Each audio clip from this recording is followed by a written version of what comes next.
Christianity is a global faith, and the music you are listening to exemplifies that.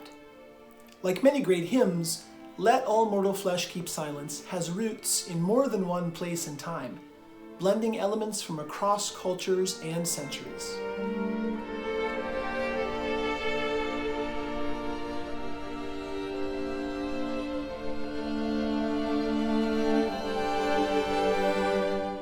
This arrangement of Let All Mortal Flesh is a new addition to the long history of this beloved hymn. Written by Chad Fothergill, a composer, church musician, and musicologist based in Alabama, the setting was commissioned by Duke Chapel and premiered by the chapel's 3 choirs for The Marvel of This Night, a Christmas worship service produced for CBS television in 2019. Scored for chorus, organ, optional string orchestra, and congregation, Let All Mortal Flesh is one of the first pieces in the new Music from Duke Chapel choral series, published by Morning Star Music.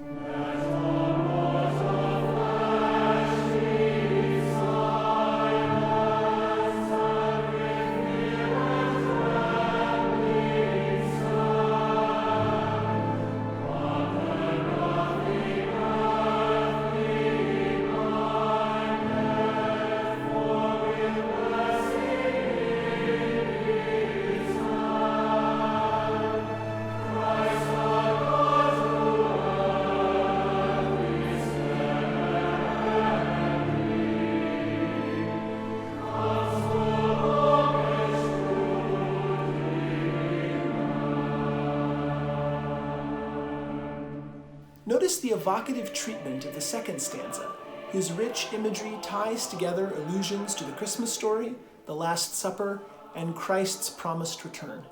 Chad set this stanza for the chorus alone.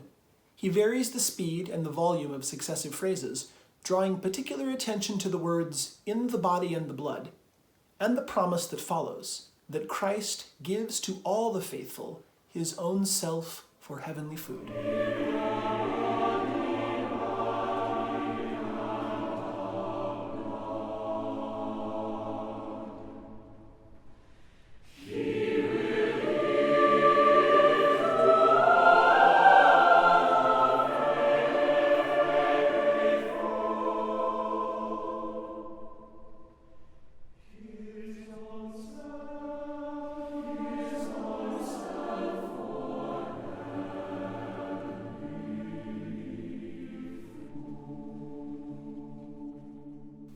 The original Greek and Syriac text of Let All Mortal Flesh comes from the 5th century Liturgy of St. James, though it may be even older than that.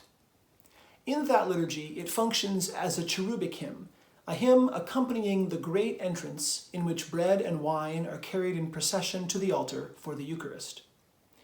John Mason Neale translated the entire Liturgy of St. James into English in 1859. Just a few years later, Gerard Moultrie made a rhymed metrical paraphrase of the St. James cherubic hymn. It is Moultrie's paraphrase, Let All Mortal Flesh, that we still sing today.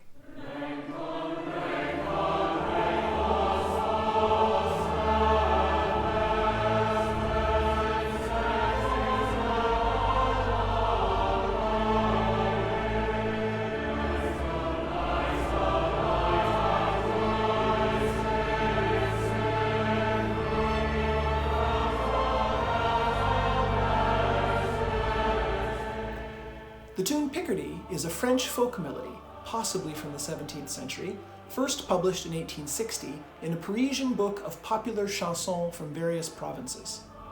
Although the tune was published in France, at the same time Moultrie's translation was published in England, it wasn't until the English hymnal of 1906 that Picardy and Let All Mortal Flesh were first joined together, a decision made by that hymnal's editors, Percy Dearmer and Rafe Vaughan Williams. Since that time, this tune and text have become indelibly linked, appearing together in more than 150 hymnals and numerous choral and instrumental arrangements.